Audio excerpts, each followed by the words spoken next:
Ernest Thornton. My Lords, I beg leave to ask the question standing in my name on the order paper.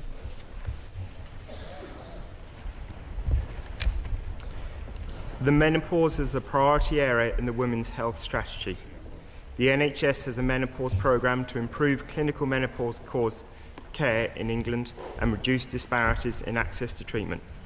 The NHS is also developing an education and training package on menopause for healthcare professionals. We have appointed Professor Dame Leslie Reagan as the Women's Health Ambassador for England, whose role includes raising awareness of women's health issues, including menopause.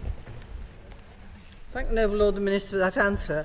Today is World Menopause Day, and my question is actually a broad question than those which just concern the medical response. So I would regard the Noble Lord's response actually inadequate to the question that I've posed on the agenda. And given the doubling of menopause-related discrimination claims in a year, showing that we are losing working women from the economy, otherwise at the peak of their skills and experience, should the Noble Lord not counter employer mismanagement of a transition which all women go through by requiring the HSE and the EHRC, neither of whom publish advice on this, to do so urgently? Thank you. Firstly, I agree it's fitting to have this debate on the World Menopause Day. Secondly, I completely agree with the importance of this whole subject to employers, productivity and the economy as a whole, as well as, of course, to the women's health in of itself.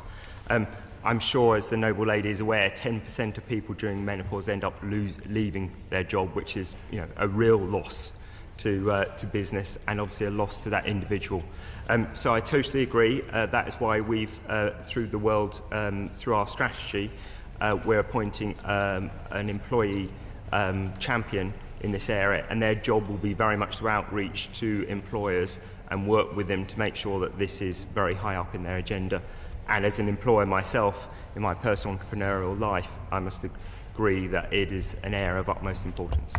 My Lords, women with postmenopausal symptoms are disadvantaged by not getting the treatment they need, by restrictions put upon the treatments, by local formularies. Would the Noble Lord, the Minister, agree that what we need is a national formulary where all treatments for hormone replacement therapy is available to women who need it, and that national formulary should be made mandatory? If not, why not? I agree that we want to make sure there is national access to this, and I understand that whereas as long ago we had 30% take-up in the 1990s, since then with the scare around some of the causes, which the incorrect scare, then that rate today is only about 15%. So clearly I think there is a need to increase awareness and increase the ability for people to receive it. I'm aware of the issues on formularies. I've heard that they believe that is something that can be resolved, but it's something I will take away and write to you to make sure that it is properly dealt with. My Lords, in the initial answer that he gave to Lady Thornton, the Minister said that access to support during the menopause is absolutely vital. So does he agree that the health and economic reasons that the menopause should be added to the quality outcomes framework to encourage doctors to investigate and treat patients who present with symptoms associated with the menopause? Yes. Again, the Noble Lady will be aware that actually only 55% of women showing symptoms felt able to talk to GPs about it, and then another 30% felt there were delays in diagnosis. So clearly there's more work that needs to be done. I know it's part of the core curriculum. That's not the proper phrasing, please excuse me, but I know that's part of the core curriculum on that. But I think the whole point about appointing a women's health ambassador in this area is to make sure that every avenue, every channel is used to maximise access, whether it's at the GPs or as it's part of the education or the formularies.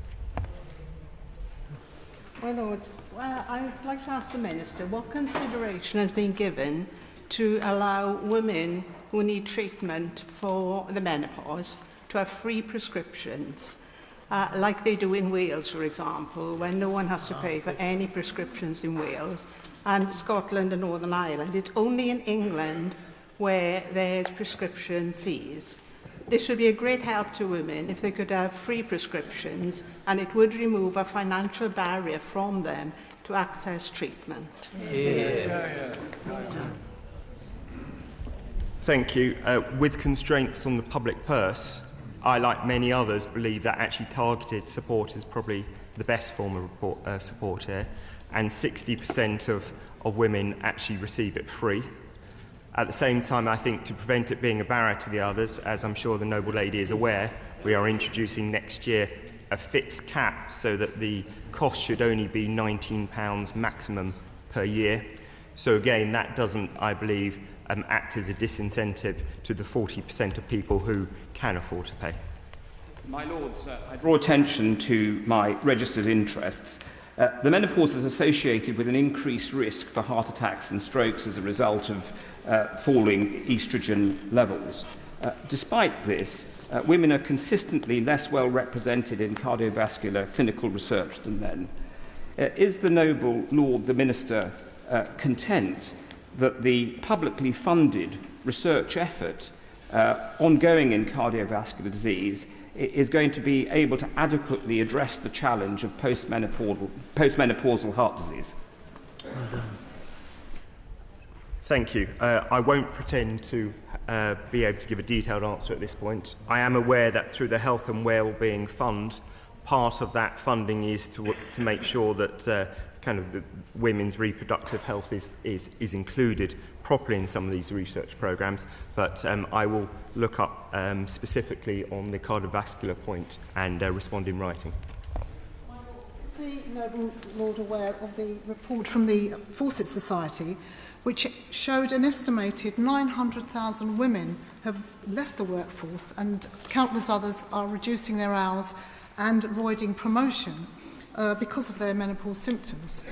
So I'd ask the noble Lord, who partially addressed this to the noble Baroness earlier, what plans the government may have, if any, to stem the flow of women leaving the workforce, these experienced women leaving the workforce, which has an ongoing impact on inequalities and also the ability of women to pursue their careers in the way that men do.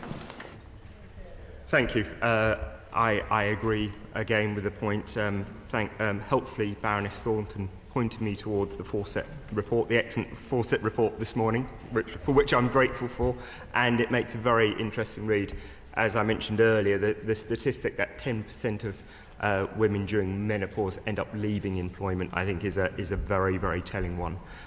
So that's what the appointment of the Healthy Ambassador is for the employers is all about.